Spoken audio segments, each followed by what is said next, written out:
Temperos de Cinema, esse programa gostoso que mistura gastronomia, cinema e nessa série está misturando vinho também. Hoje nós vamos comentar o filme O Julgamento de Paris. E eu estou aqui com os meus convidados que me ajudam a temperar esse cinema aqui. Natália, mais uma vez, seja bem-vinda. Obrigada por estar aqui com a gente. Eu que agradeço novamente, Fátima. Muito gostoso estar aqui novamente para papear. Laura, seja bem-vinda mais uma vez nessa série que você está enriquecendo muito aqui com a gente. Obrigada, sendo um prazer participar dessa série com vocês. Paulo Leite, quase já do cast fixo do Temperos. Obrigada por estar aqui. É sempre um prazer, Fátima. Muito obrigado pelo convite. Aprendendo muito com vocês todas. Ah, que bom. E a gente com você, né? Bom, O Julgamento de Paris. Esse é um filme que marca o início da indústria do vinho em Napa Valley. Então, tem lá uma competição, né, uma competição internacional, em 1976, para escolher o melhor vinho. Essa competição, esse julgamento, se passa em Paris. E esse filme vai mostrar... Ele é muito focado no vinho mesmo, né? E ele vai mostrar, assim, um pouco a mudança que acontece no mundo do vinho, que depois a gente vai ver o Paulo explicar melhor para a gente. Natália, me fala desse filme. Eu sei que não é o seu preferido, mas me fala dele. O que você achou? Vamos lá. Não é meu preferido dessa série mesmo. Eu acho que é o que eu menos gosto dos 4 que a gente vai abordar. Mas eu acho que é um filme... Ele é bacana como ele trata essa coisa da democratização do vinho, né? Esse pontapé inicial de sair do eurocentrismo, de transformar o vinho como um bem mundial, um bem que não precisa ter aquela pompa toda, né? Que pode ser feito ali por... Eles se autodenominam caipiras, assim, né? Vamos dizer assim, naquela região. Então isso é bem legal, mas é um filme... os arcos dramáticos são muito simplórios, né? Ele vai ter personagens... muito simples, aquele que supostamente é o vilão que vai ser transformado pela narrativa, o pai em conflito com o filho, a mocinha que tá ali para não fazer muita coisa, né, só para transitar entre um personagem e outro. Então é um filme que se resolve muito facilmente, ele tem uma certa leveza, mas narrativamente, tecnicamente, ele me incomoda um pouquinho, assim. Me parece que eles se preocuparam mais com a questão de mostrar mesmo o universo do vinho e não tanto como cinema, né? Exatamente, exatamente. Me parece um documentário quase, né? Sim. Mais um documentário. Não é um documentário porque tem Bill Pullman, tem atores e atrizes. E tem dramatização. Tem dramatização. Né? Tem a questão do pai, né? Do sofrimento dele, de talvez de ter saído do emprego estável, né? E talvez tá ali perdendo tudo, né? Por um momento, ele acha. Mas realmente, são dramas que se resolvem muito rápido, né? São muito simples, né? Personagens que a gente não entende muito bem por que estão naquele contexto, talvez por ser baseado em fatos reais, ele tenha que colocar algumas figuras, mas que não vão ali cumprir nenhuma função, né? Não tem desenvolvimento. São personagens sem desenvolvimento. Talvez o que se desenvolva mais seja o filho, que é quem vai passar pela jornada de amadurecimento junto com o vinho, né? Junto com o vinho que é marrom e que vai ficar dourado, né? Eu acho que é um pouco isso. Paulo, você deve ter muito para falar sobre esse filme. Esse filme, ele é... Para a gente, é o que eu estava falando, eu considero que ele é um documentário, porque na história do vinho, esse julgamento de Paris, na verdade, é uma competição que um inglês que mora em Paris proporcionou, justamente para desmistificar o mundo do vinho, que era centrado entre França, Itália, Espanha e Portugal, que é a Europa, né? Só o vinho do velho mundo, né? Só a Europa. A gente só bebia vinho europeu, mesmo aqui no Brasil. A gente só bebia vinho europeu, não bebia um vinho da Califórnia. Então esse vinho, houve uma ruptura.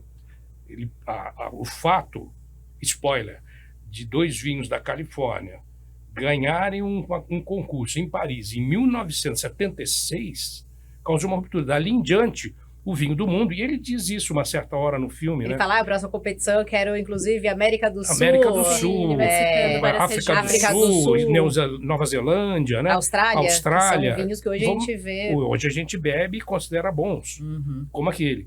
Outra coisa interessante é que, assim, esse esse concurso foi feito de novo em 2006. E de novo os americanos ganharam.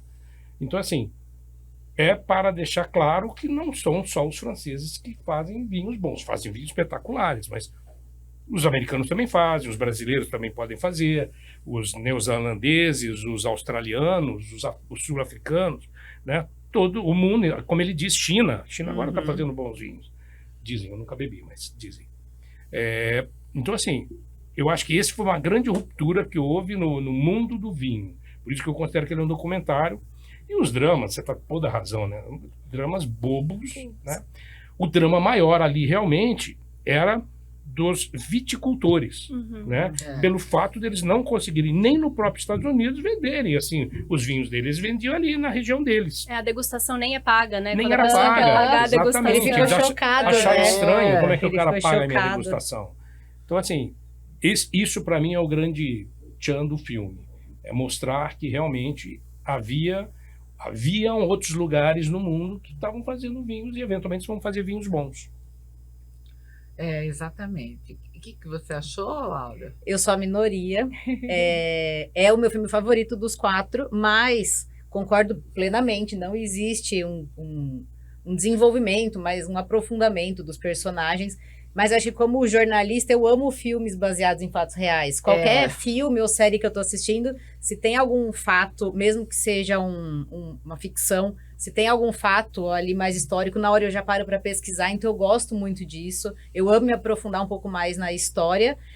Chardonnay é das minhas uvas favoritas, então isso acho que mais me atraiu no filme, tanto que depois assim que terminou eu já fui, aparece até, né, mas depois eu fui pesquisar, não aparece, eu fui pesquisar para ver de comprar uma garrafa de um Chateau de Montelena, que é o vinho, né, que aparece, e daí eu vi que uma garrafa da safra de 73 foi leiloada por $11 mil. Então, por isso é meu filme favorito, porque eu gosto da questão histórica e real, né? Mas concordo plenamente que realmente falta um desenvolvimento assim maior dos personagens. E acho muito legal, o filme me lembrou um fato que aconteceu comigo. Eu fiz uma viagem a convite de umas prefeituras de Minas para ver as regiões de café. E isso faz 2 anos. E acontece muito isso, que enquanto o personagem, o inglês, né, que vai procurar as vinícolas dos Estados Unidos para fazerem parte do concurso, você vê que os viticultores, eles não têm noção também de todo o potencial do vinho deles, né? Então, inclusive, tem uns que... E acontece isso muito aqui no Brasil, né? Você não tem noção do café que você tem. No Rio Grande do Sul, a mesma coisa. Agora que está se desenvolvendo muito mais o nosso vinho brasileiro, mas mesmo assim... Tem as famílias menores que não têm noção da uva que elas têm no quintal dela, né? E existe uma coisa que é preconceito, né? Que é comum no ser humano. Né? Eu acho que esse filme ele mostra também o preconceito que havia do europeu, especialmente o francês, né? Todo engalanado lá com seu vinho, com o vinho de qualquer outro lugar, né? Assim, o meu Pinot Noir é o melhor do mundo, o meu Bordeaux não tem igual. Então, assim, não, tem sim, pode ter. E você falou uma questão aí que eles mesmo, nos Estados Unidos mesmo, eles não valorizavam o vinho. Sim. Que é uma coisa que eu, às vezes, sinto isso, Paulo, eu gostaria da sua opinião, no Brasil. Porque o Brasil tem vinhos bons e são caros, os bons são caros. E aí eu percebo algumas pessoas falando, mas por esse valor eu compro um vinho argentino. Ué, mas... Se é tão bom quanto, por que ele prefere pagar caro no argentino e do não que no brasileiro? E hoje o Brasil tem vinícolas melhores que vinícolas argentinas, né? Na minha opinião, algumas. Eu acho que tem melhor e tem...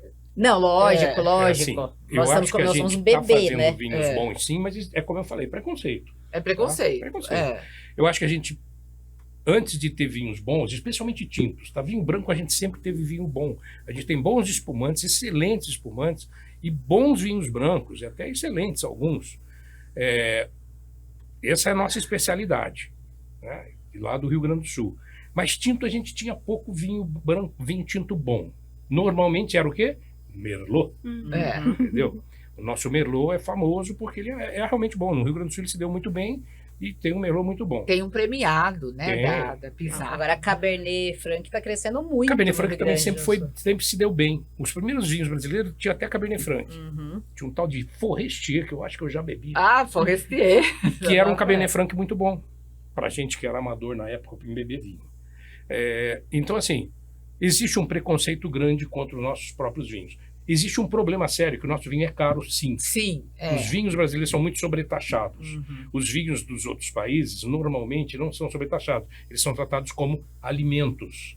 Então, o imposto cai. No Brasil, existe uma briga no Congresso para tentar tratar o vinho como alimento. E aí o imposto vai cair.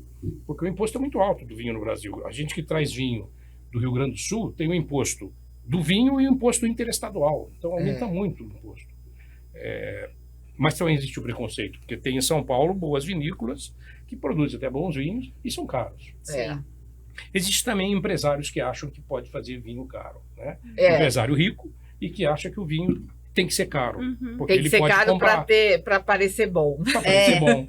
Isso é uma coisa muito de brasileiro também. Muito de Precisa pagar brasileiro. caro. Enquanto na Europa você compra um vinho, às vezes, de 2 euros para mercado, é um vinho excelente. com certeza. O brasileiro tem muito isso, do estrangeiro e do pagar caro para ser bom, né? Exatamente. Exatamente.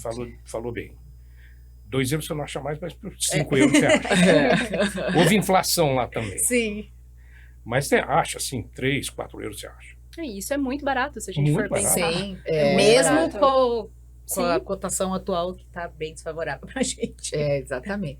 Mas e aí, Natália? Vamos voltar a falar de cinema um pouco, né? Eu falei até uma coisa aqui, que eu não sei se eu coloquei bem, que eu falei que acho que eles se preocuparam tanto em abordar o vinho, o acontecimento da época do vinho, que não se importaram com o cinema. Mas eu até quero corrigir, que eu acho que não é uma fala correta isso. Porque o que é cinema, né? É uma linguagem, o que a gente não acha bom necessariamente, o que eu não gosto necessariamente, não deixa de ser bom. Não, exatamente. O cinema é uma linguagem, né? É uma forma de expressão. E não necessariamente ele precisa. O que me desagrada não necessariamente vai desagradar você. Então, é uma linguagem democrática. A ideia do cinema é justamente essa, né? Aliás, como toda arte. Exatamente, precisa ser democrática. Então, vai tocar pessoas de modos diferentes, vai cumprir justamente esse papel.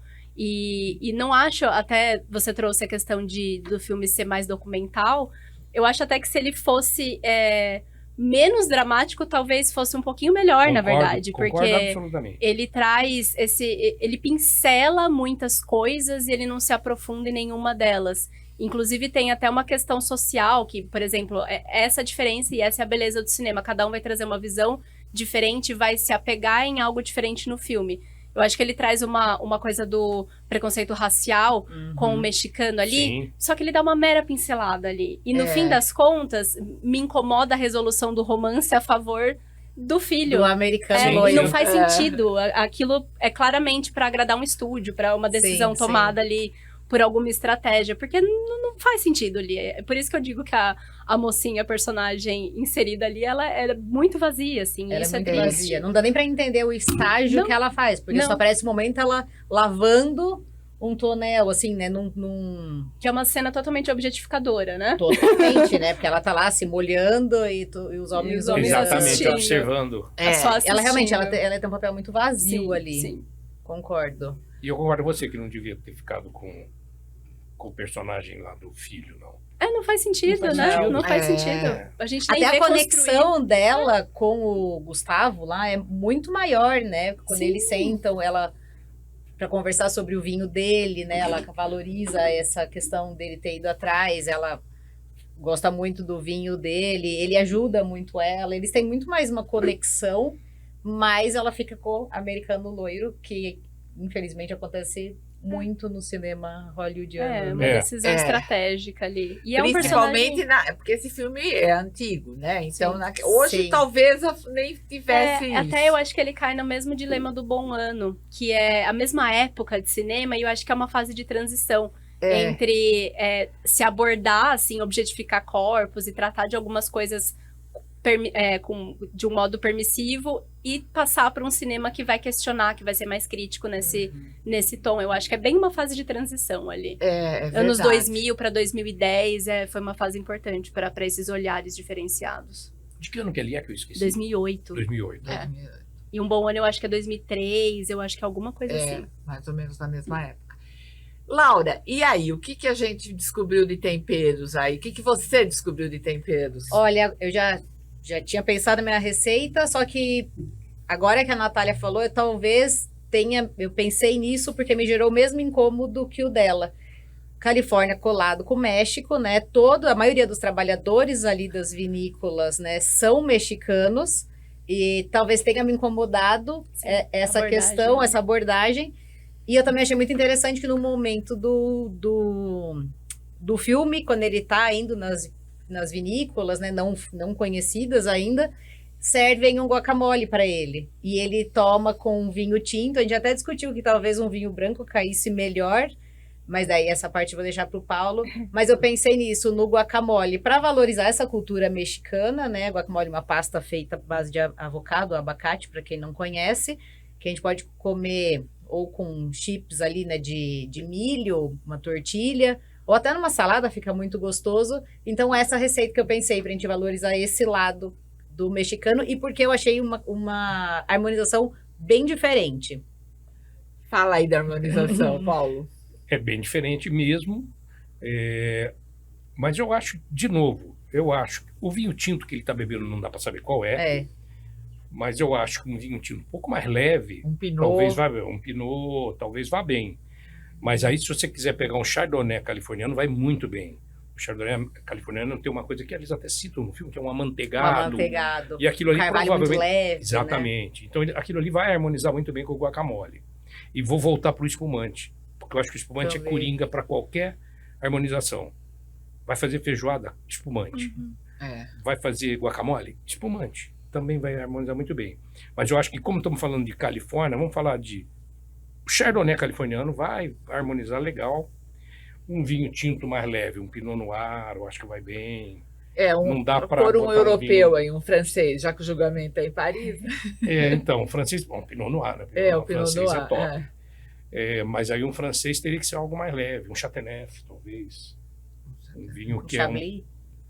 O Chablis, sem dúvida. Né? Chablis, sem dúvida.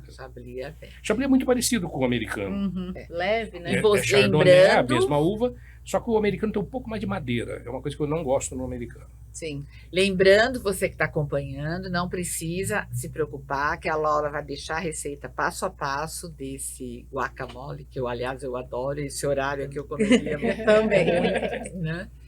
Então, vai estar lá no portal JJ, no blog do Temperos, para você acompanhar. Bom, meus queridos convidados, você que está acompanhando a gente, vamos fazer a nossa embalagem para viagem aí. Nós estamos aqui nessa série, viajando pelo mundo dos vinhos com o cinema. Hoje nós comentamos o filme O Julgamento de Paris. E a Laura vai passar uma receita para nós de guacamole, que o Paulo sugere harmonizar com Chardonnay ou até com Pinot Noir para seguir a dica do filme, né? Sim. Que é harmoniza com vinho tinto, Com ou vinho com espumante, que combina com tudo, né, Paulo? Quase tudo. Quase tudo. Então, siga as nossas redes sociais, se inscreva no nosso canal, no YouTube, no Spotify, acompanhe no blog do Temperos, que tem essa e todas as outras receitas. E agora, Natália, muito obrigada mais uma vez. Passe os seus contatos para que o povo consiga acompanhar seu trabalho. Bom, agradeço demais o convite. É @Natália Bocaneira no Instagram, no X e no Blue Sky. Laura, mais uma vez, obrigada e passa as suas redes aí para nós. Obrigada, Fátima. Obrigada, gente. Foi uma delícia. Instagram e TikTok, @Laura Buoro. Paulo, mais uma vez, obrigada e passa seus contatos para nós. Obrigado, Fátima, pelo convite. Obrigado, meninas. Foi ótimo. @pbleite no Instagram e @dobarril.cps também no Instagram.